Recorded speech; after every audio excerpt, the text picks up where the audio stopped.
since forgiveness can be so challenging, let me give you 3 or 4 suggestions to help. First of all, the main point of the passage is this: remember the cross.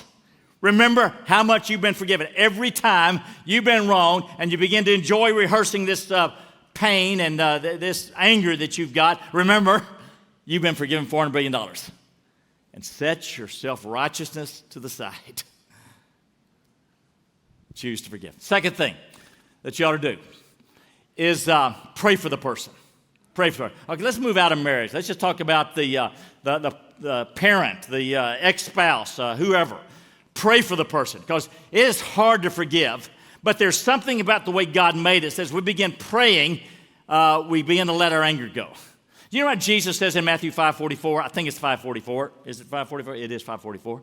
Love your enemies and pray for those who persecute you. You know that if you'll start doing this, if you don't already do this, you're missing out on a great weapon, a great arsenal, if you're not already doing this.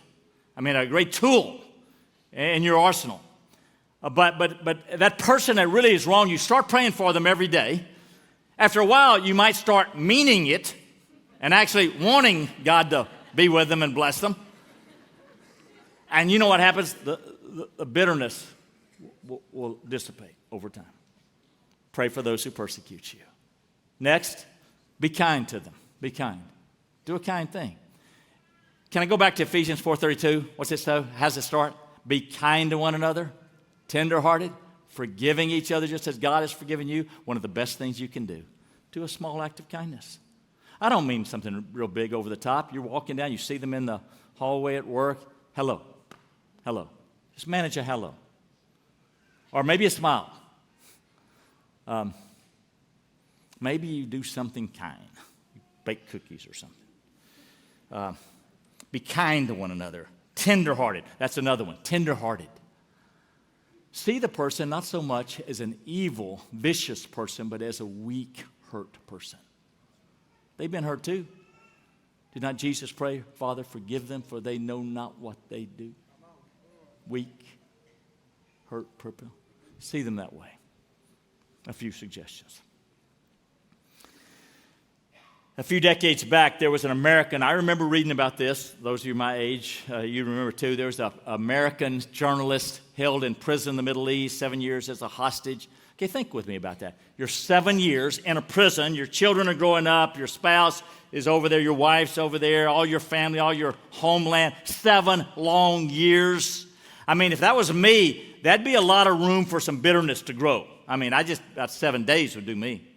And, you know, you get so much anger. Well, after 7 years, he's released from the prison, and he was asked in an interview, you know, do you have any bitterness towards these people who held you so long?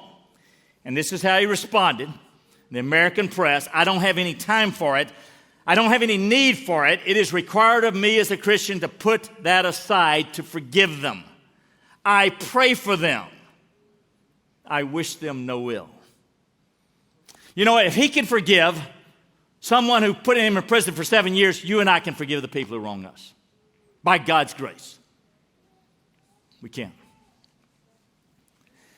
The writer Lewis Smedes writes this: forgiving turns off the videotape of pain memory. It sets you free. To forgive is to set a prisoner free, and you find out the prisoner is you. To forgive is to dance to the beat of God's forgiving heart.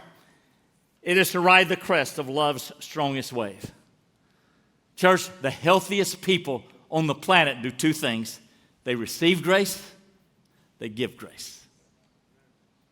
The happiest people on the planet do 2 things. They receive grace, they give grace. It is God's solution. It is the only solution. It is based on the cross, on God's forgiveness for you and me.